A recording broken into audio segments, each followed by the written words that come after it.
Sir, మహిళల భద్రతపై పవన్ ఆందోళన, సోషల్ మీడియా పోస్టులపై సబ్ కమిటీ. నిజంగా నిన్న కలెక్టర్ల సమావేశానికి మొదటి రోజు రాని పవన్ కళ్యాణ్ రెండో రోజు వచ్చారు. రెండో రోజు ఆయన కొంత ఆందోళనకరంగానే మాట్లాడారు. రాష్ట్రంలో శాంతి భద్రతలు పటిష్టం చేయాలి, రెండవది మహిళల భద్రతకు మరిన్ని చర్యలు తీసుకోవాలి. ఇది మహిళా భద్రతకు మరింత భరోసా. ఇప్పుడు ఇంకెవరైనా ప్రతిపక్షం వాళ్ళు ఇంకొకరు అంటే వేరే విషయం.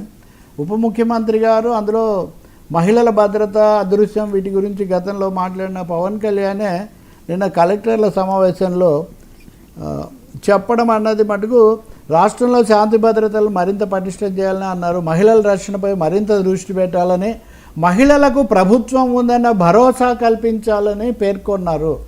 దీనిపై పోలీసులకు ఒక లక్ష్యాన్ని నిర్దేశించాలని స్పష్టం చేశారు. Very serious. అంటే ఇవి కొంత లోపంగా ఉన్నాయి అనేది ఖచ్చితంగా భావిస్తుంటే కదా. రాష్ట్రంలోని సాంఘిక సంక్షేమ రెసిడెన్షియల్ హాస్టళ్లలో దాదాపు 2 లక్షల మంది పిల్లలు ఉన్నారని, వారి భద్రతకు అక్కడ సీసీ కెమెరాలు ఏర్పాటు చేయాలని, రెసిడెన్షియల్ హాస్టళ్లలో చాలా క్రైమ్ జరుగుతోందని పిల్లల ఇవన్నీ కూడా ఆయన చెప్పారు. సో అప్పుడేమో సాంఘిక సంక్షేమ కార్యదర్శి నాయక్ స్పందిస్తూ పాఠశాలల్లో కెమెరాలు పెట్టాము ఇదంతా అంటూనే ఆయన కూడా ఒక మాట, పవన్ అప్పుడు ఇంకో మాట అన్నాడు. సినిమాల ప్రభావం ఎక్కువగా ఉండే కోనసీమలో కుల సమస్యలు ఉన్నాయని, ఫ్యాన్స్ ఫ్లెక్సీల గొడవలు కూడా అధికంగా ఉన్నాయని, వీటిపై పోలీస్ వ్యవస్థ బలంగా పనిచేయాలని, ఒక బలమైన పాలసీ తీసుకురావాలని పవన్ కళ్యాణ్ పేర్కొన్నారు. రాష్ట్రంలో మతపరమైన కార్యక్రమాల్లో శబ్ద కాలుష్యం ఎక్కువైందని, దీనిపై అందరికీ తగిన మార్గదర్శకాలు విడుదల చేయాలని అన్నారు. సుగాలి ప్రీతి కేసు విషయంలో సరైన పరిష్కారాన్ని చూపే విధంగా చర్యలు తీసుకోవాలని, ఆ దిశగా మార్గనిర్దేశం చేయాలని కోరారు. రాష్ట్రంలో గంజాయి బెడద ఇంకా పూర్తి స్థాయిలో తగ్గలేదు. వైజాగ్ వెళ్ళినప్పుడు అధికారులు గంజాయి గురించి చెప్తున్నారని, స్కూల్ పిల్లలకు కూడా అందుబాటులో ఉంటుందని చెప్పారు. వైజాగ్ పోర్టులో దొరికిన 270 కోట్ల విలువైన హెరాయిన్ కేసుపై దృష్టి పెట్టాలని, దాని లింకులు విజయవాడ సత్యనారాయణపురంలో ఉన్నట్టు తెలిసిందన్నారు. తర్వాత విచారణ జరగలేదన్నారు. దీనిపై సున్నితమైన అంశాల్లో లాజికల్గా వెళ్ళాలని చెప్పి చంద్రబాబు సుగాలి ప్రీతి అంటే పవన్ కళ్యాణ్ మహిళల గురించి అంతకుముందు వారాహి నుంచి మాట్లాడారు, ఆ తర్వాత మాట్లాడలేదు. సుగాలి ప్రీతి కేసు వీటన్నింటినీ స్వయంగా పవన్ కళ్యాణే కలెక్టర్ల సమావేశంలో లేవనెత్తడం అన్నది ఖచ్చితంగా రాజకీయ ప్రాధాన్యత కలిగిన విషయం అనే నేను భావిస్తున్నాను.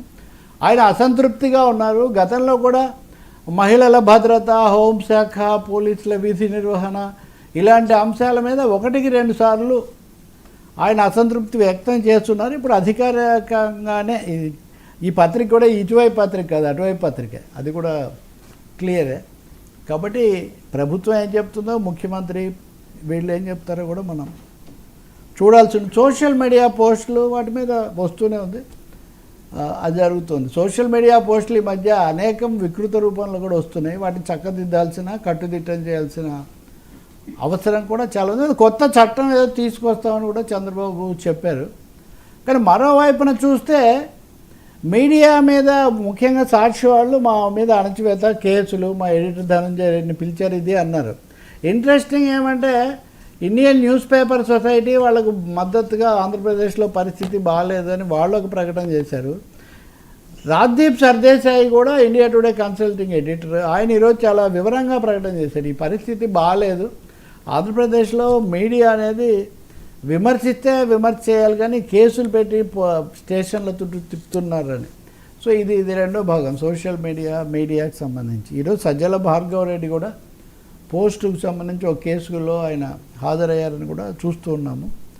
బట్ పవన్ కళ్యాణ్ చెప్పారు కాబట్టి ఉప ముఖ్యమంత్రి, ప్రభుత్వం వారు పోలీసులు ఎలా స్పందిస్తారో మనం చూడాలి. మహిళల భద్రత మటుకు చాలా ఇది, ఎందుకంటే ఒక యాచకురాల మీద జరిగింది, మూగ బాలిక మీద జరిగింది, హాస్టల్లో జరిగింది, ఉన్న ఫలానా ఎవరో పైనుంచి దూకి చనిపోయారు, ఇలాంటి వార్తలు మనం చాలా చూస్తున్నాం.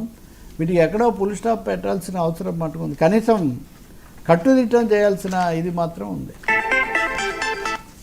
సార్ సెప్టెంబర్ 17 పార్టీల నాటకాల్లో చరిత్ర మరవని రోజు.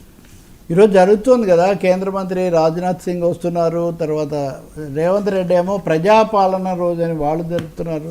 అవును. కమ్యూనిస్టులు